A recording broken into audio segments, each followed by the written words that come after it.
Hello, friends, and welcome back to Stories About Entitled People. Let's start with a story that highlights the struggles and eventual fallout of a neighborly gesture gone awry. But before we dive in, make sure to hit that subscribe button, smash the like if you enjoy the content, and ring that notification bell so you never miss a juicy story.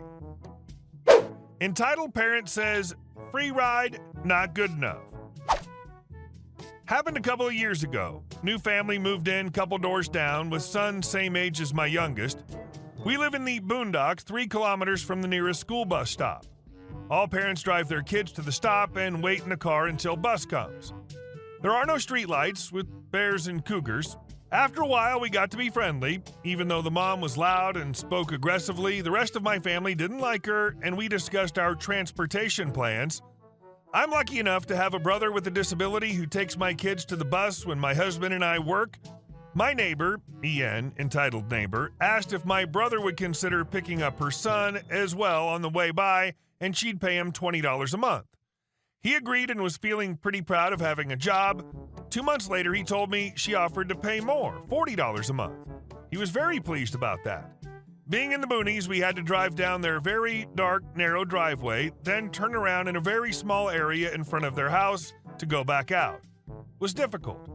If my brother wasn't feeling well, other family members took driving duty and picked up the other child. No matter what, our whole family was happy to help my brother with his job. Sometimes the child was sick and they didn't let us know. Sometimes he was still asleep and we were waiting. Sometimes the parents were even at home and they didn't take their own child. The parents always left earlier and the child, around 8 to 10 years old, was left alone until we arrived for pickup. This went on for almost 2 years.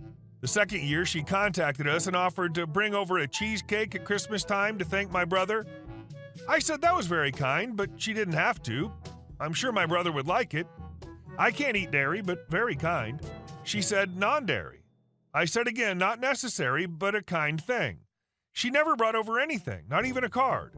My brother got no contact from her directly to be thanked at all. So one day, I get a text from EN that she wasn't happy with her son riding in our work truck to and from the school bus, that there were tools that had to be moved over so he could sit. I was flabbergasted. We all live on a steep hill, so having a big truck with 4x4 is the safest vehicle we own. Snow, ice, rain, you name it. The drive took less than 10 minutes, so what if we had to push tools out of the way so he could sit? I was fuming over her presumption when I had a conversation with my brother about her paying the $40 a month. He told me that she only paid him twice or maybe 3 times. Been a few years, I can't remember, the whole time, and never paid him $40 at all. It was the $20 payments. I was furious that he hadn't mentioned it before and that she'd been taking advantage of the whole family for almost 2 years. Our family had bent over backwards for this child. Even if my own child wasn't going to school, we would get up and go get the neighbor's child. So I texted the EN, me. So I was just talking to my brother and he told me you've only paid him 2 or 3 times this last 2 years. Can you please explain? I'm confused. The agreement was $20 a month, then you offered $40. What's going on? EN, I can't remember her exact words, but no apology, no offer of payment, and I offered to bring you a cheesecake at Christmas, but you said you didn't want one. I didn't say that. I said she didn't have to. Me, humble country person, I fully expected her to bring one. I then told her we were under no circumstances going to continue this way. I said payment had to be made, we had to be given notice if child was not going to school, and that he had to meet us at the top of his driveway instead of battling down their drive, that if parents were home, they took him, and we still were going to be taking our work truck most of the time. I didn't want to deal with that family anymore, so I just said every demand that I could think of, knowing her personality would blow up. EN, he'll, her child, get picked up at our door if I say he's going to be picked up at our door. I know there was no way that they were going to back pay the fees, as they were constantly complaining about money, so I said, well, this is not working for us, so you'll have to make other arrangements, as we'll no longer be driving your son. So consider the last 15 months, excluding summer and Christmas breaks, etc., a gift from our family to yours, and we'll just leave it there. EN, how are we supposed to get our son to the bus? We need someone to drop him off and pick him up at the end of the day. We'll be at work. Why are you being such a hard butt? I ignored her and blocked her. Didn't speak to her family for years. I was furious at her outrageous entitlement. My friend said it best, what pisses me off most is people who get something for free, then feel entitled to it for free, then complain that what they're getting for free isn't good enough for them anymore. The family changed their son's school back to the private school he'd been that was closer to their work. Well, at least her brother got to feel better about himself for having a job with some serious responsibility. It really wasn't about the money for him. That part of the story made me feel good, but yeah, it sucks they took advantage of him like that. All for just a pittance amount of money? And our second story. Take my time over breakfast? Okay. Many years ago, I used to work for a SMB managed service provider as a repair technician in London. I was repairing desktops, laptops, and printers. It's pointless trying to drive in central London, so the company would reimburse us for our monthly public transport ticket. As a result of this, we couldn't really carry spare parts with us like the guys with company cars elsewhere in the country, so they would get delivered to site. The usual routine was go to the office in the morning and collect the parts for the first call, then ask the store's clerk to arrange delivery of the rest of my day's calls to site in a set order. This would be the order that I'd already planned to attend to travel for the day, so the parts would get there before me and I could crack on with the first one whilst they were being delivered. I'd usually be on site for the first one by 9:30 and would frequently manage 6 to 7 repairs per day. Obviously, this would depend on how much travel was involved, but all the techs would divvy up the calls first thing in the morning, so none of us were running around the city too much, and we were mostly based around one area for the day. We each had regular clients where we'd often go 2 or 3 times per week and knew the IT teams involved. Anyway, the MSP gets bought by a bigger MSP. We're told not to worry, I know, right? And that nothing would be changing as we were one of the most productive regions in the business. And, or a bit, it was everything as normal. Then the manager announces that he's leaving.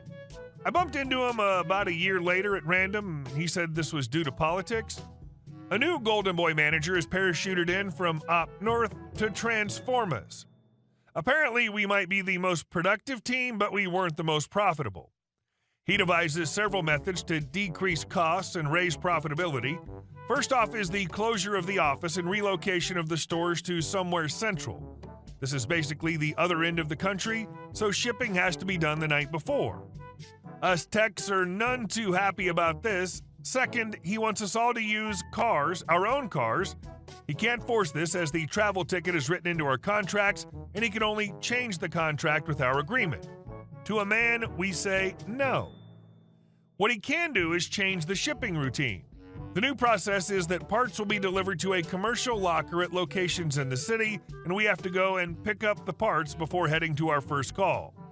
We are well aware of the performance of the new owner's chosen shipping company and usually reserve them the nickname UK Fail, as they never seem to hit service level agreement. Further, the lockers are located in various strange locations, on the street, petrol stations, random courier offices, kind of like how Amazon lockers are now, but without the nice paint jobs or electronic entry. They have no way to keep tabs on who is where or collecting what aside from calling us. Anyway, there's a quick get-together, and we agree that as the GB hasn't deemed to help us and isn't hiring replacements for those who left, we aren't obligated to help him. The plan is no one is to attend a locker until 10:30, which is the SLA for parts delivery. No one is to carry more than one bag of parts. If you have to do multiple trips to a locker, so be it. No one is to pick up any slack for anyone else. Answer calls for help if someone's in trouble, though. Do what you've been assigned, if possible, and never call in to say that you've finished all your calls for the day. Anything that gets left over gets left. If you get assigned an emergency call, some clients had SLAs that required a tech on site in a given time, usually 4 hours, go there and wait for parts as usual. Communicate this to any new hires during their training days. Productivity plummets, GB calls meetings and generally loses it, but hey, we're just following his procedure, right? Within 12 months, GB is gone, and the new guy has the sense to ask us what would be a better way to run things. Corporate Darwinism. The corporation either learns from its mistakes or goes out of business. And our last story. Sheriff's daughter, HOA Karen, built a house on my land. It all started when I went to another country to care for my sick mother. She was suffering from blood cancer. And although she was in the final stage and it was clear that the doctors couldn't help her, I wanted to spend her last months with her. At that time, I didn't think about my property at home. We had a lovely area with a mountain view, and if I had the time to think, I would have been sure that my plot would be safe. However, the daughter of the local sheriff named Karen lived nearby. I didn't know about her existence until then, and when I returned home after my mother's funeral, already quite depressed, the last thing I expected to see was a stranger's house on my land. It was like a blow to the gut. I walked through my plot where trees planted by my father grew, and suddenly this new house stood before me, like a brazen symbol of someone's neglect and greed. At that moment, it seemed to me that the world had completely turned upside down, and I felt a deep bewilderment, as if during such tough moments of my life, someone decided to take advantage of my absence. Those days were like a haze for me. But still, after a few days of searching, I found the culprit for why my yard was dug up by tractors, and there stood a new house. Me. Karen, can you explain why there's a house on my plot? Karen. Oh, that's my new house. You didn't mind, right? We thought you wouldn't come back. Me. I never allowed anyone to build on my land. How could you do this? Karen. Are you going to object? You know, my dad, the sheriff, can make a lot of trouble for you. She was clearly confident in her impunity, but I decided to act. I must say that the house was not yet fully completed. Internal work and exterior painting were still needed, so I decided to act. I invited a friend, and when Karen went to work, we demolished the illegally built house. My friend's in the demolition business, and he came with a bulldozer, a garbage truck, and a team of workers. When Karen found out, she was furious. She was enraged. She rushed to the scene, her eyes blazing with anger, and she screamed so loudly that she could be heard down the street. With every word, her voice grew louder and sharper. How dare you? That was my house! Her screams mixed with the noise of the bulldozer scattering debris, creating chaos of complete bewilderment and rage. She flailed about, pointing at the ruins and threatening all possible consequences, drawing the attention of all the neighbors. Karen, I'll sue you. You'll regret this. Indeed, she did sue me, but I won the case. The court recognized that Karen had built the house without permits and on someone else's land. In court, Karen was unrestrained. Karen, that's not true. It's his fault. Dad, tell them. Judge, Miss Karen, please calm down or I'll be forced to take measures. When the judge ruled in my favor and ordered Karen to pay compensation, she lost control. Karen, no one can treat me like this. Dad, you should shoot this judge. This resulted in her receiving a 3-month prison sentence for contempt of court. Hey guys, thank you all for watching the video. I'll see you in the next one.